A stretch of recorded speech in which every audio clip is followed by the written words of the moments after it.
आप सभी को बहुत-बहुत नमस्कार करते हुए आज हम इस सूर्य देव के इस श्लोक पर विचार करेंगे। आदिदेव नमस्तुभ्यं प्रसीद मम भास्कर दिवाकर नमस्तुभ्यं प्रभाकर नमोस्तुते। मैं जब इस श्लोक पर विचार करता हूँ तो 2 बातों पर मेरा ध्यान विशेष जाता है। एक तो ये जो सूर्य भगवान के नाम हैं आदिदेव, भास्कर, दिवाकर और प्रभाकर। इनको सभी को संबोधन रूप में कहा गया है, यानी कि हे आदिदेव, हे भास्कर, हे दिवाकर, हे प्रभाकर, इस प्रकार से। इसके अतिरिक्त जो मैं देखता हूँ वो है नमस्तुभ्यम, नमस्तुभ्यम और नमोस्तुते। तो नमस्कार का भाव भाव जो है वो मुझे ऐसा लगता है कि इस श्लोक में विशेष है या प्रधान है। तो पहले तो भगवान के नाम हो गए और इन चारों नामों में भी देखिए, ये चारों नाम जो है देव, आदिदेव, भास्कर, दिवाकर और प्रभाकर, ये सभी नाम प्रकाश से संबंधित हैं। देव यानी कि होता है प्रकाशक। तो जो प्रकाशकों में और आदि शब्द का एक अर्थ होता है आरंभ और एक अर्थ होता है मुख्य या पहला या प्रधान।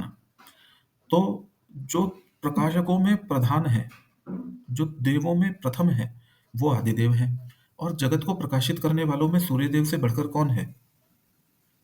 तो इस प्रकार से एक अर्थ इसका ये हुआ।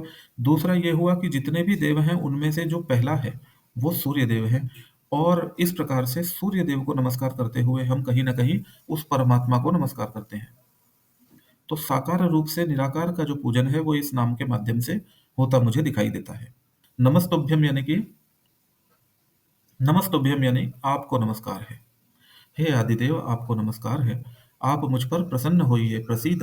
उनसे प्रार्थना की जा रही है कि आप मुझ पर प्रसन्न होइए। मम भास्कर, मम, अब ये जो शब्द है मम, इससे मैं ये समझता हूँ कि भगवान के प्रति समर्पण की भावना दर्शाई गई है या भगवान के प्रति अपनेपन की भावना दर्शाई गई है। मम भास्कर, मेरे भास्कर। और भास्कर का अर्थ क्या हुआ कि जिसके कारण, भास्कर का अर्थ साधारण रूप से जो है प्रकाश करने वाला लिया जाता है। पर आप ये देखिए कि प्रकाश होता है तभी तो आपको दिखाई देता है। तो जो दिखने का जो भाव है, जो दिखाई देने का भाव है, वो भी भास्कर शब्द में है। तो जिसके कारण कि ऐसी व्यवस्था होती है कि आप देख पाते हो, वो भास्कर के कारण होता है। जिसके कारण आपको भास हो, वो भास्कर है। दिवाकर नाम से मुझे तमसो माँ ज्योतिर्गमय वाली बात याद आती है। असतो माँ सद्गमय, तमसो माँ ज्योतिर्गमय, मृत्योर्मा मृतंगमय। ये जो भाव है, ये कहीं न कहीं इस दिवाकर नाम से मैं इसको देखने का प्रयास करता हूँ। अंधकार से प्रकाश की ओर ले जाने वाले, दिन को करने वाले, यानी कि रात्रि का अंत कर दिन को करने वाले उन भगवान सूर्य को नमस्कार है। हे दिवाकर, आपको नमस्कार है। दिवाकर नमस्तुभ्यं प्रभाकर नमोस्तुते। एक तो अंधकार वो है जो हमारा साधारण जो प्रकाश का विपरीत है, जिसके कारण हमें नेत्रों से कुछ नहीं दिखाई देता। दूसरा जो है, जिसके कारण जीवन में बाधाएँ उत्पन्न हो जाएँ, वो भी अंधकार ही है, ऐसा मैं समझता हूँ। जैसे कि दरिद्रता, रोग, अनेक प्रकार के संकट, ये सब इस प्रकार के अंधकार हैं कि ये हमें आगे बढ़ने नहीं देते। हमें कई बार ऐसा सूझता ही नहीं कि अब इस परिस्थिति में क्या किया जाए।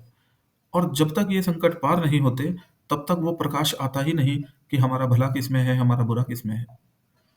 तो दिवाकर यानी कि उस रात्रि के घोर अंधकार से निकलकर अब दिन को करने वाले, हे दिवाकर आपको नमस्कार है।